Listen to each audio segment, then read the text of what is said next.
Okay, this first video is pretty basic. You just have to, now you have the line, you have to get back to the equation, okay?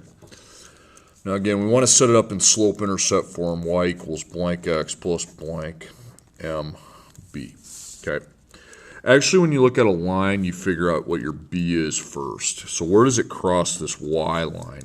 It's down 2, -2, okay? So -2 is your b value. Again, I'll put the mb. So -2, we actually find the b first.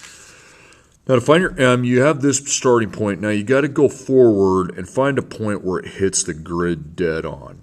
Like this graph right here, I will go 1, 2, 3, 1, 2, 3. Okay, I'll pick the 3, 3 coordinate.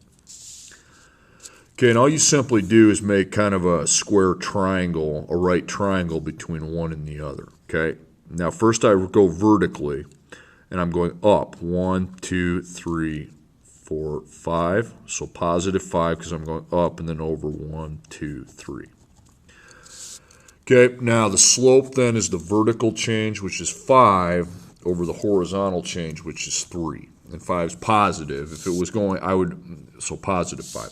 Now you can't reduce 5 over 3 because there's no common factors. So we're just going to leave it 5 over 3. You want your m to be a fraction. Okay, next one. This is pretty, I mean, we didn't do it a lot, like at all last year, but I figured it was just too basic to do, but it ties into the next video. So again, go with your b first. So you're up 1, 2, 3, 4, 5, 6, 7. Okay, so +7 is your b. That's your beginning point. Then you got to pick a point where it hits the grid dead on. Okay, I will pick this one. When you're working on your own, you can just find a point where it hits dead on the grid, where that's clear cut. So 1, 2, 3, 4, 5. I'll pick 5, 4. Okay, now my m is a ratio. Okay, so the vertical change is going to be down. Now I'm going down 1, 2, 3, and then I'm right across, so that's -3, and then over 1, 2, 3, 4, 5. Okay, so remember, the vertical change goes on top, so -3, and then the horizontal change is 5. Okay, so 3/5, -3/5. You can't reduce 3 over 5, so we're going to keep that as -3/5.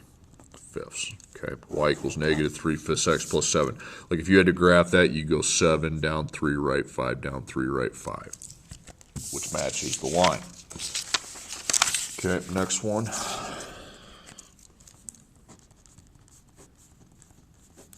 So m and b.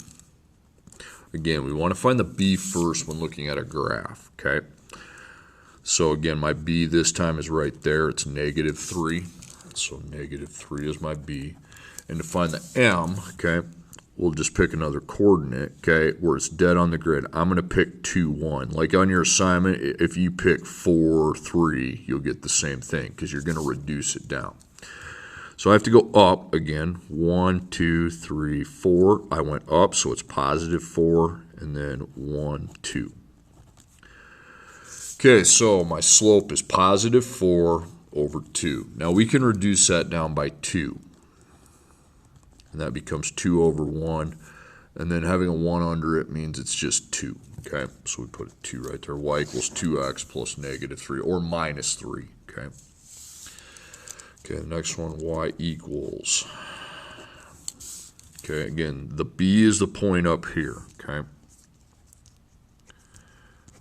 And that's up 1, 2, 3, 4, 5, 6, 7. Okay, so +7's the b. Okay, now to find your m, again, that's a ratio. But again, we don't need to use a y minus y over x minus x. That's a waste of time when looking at a graph. You just find where it smacks dead on one of the grids. Okay, like right there.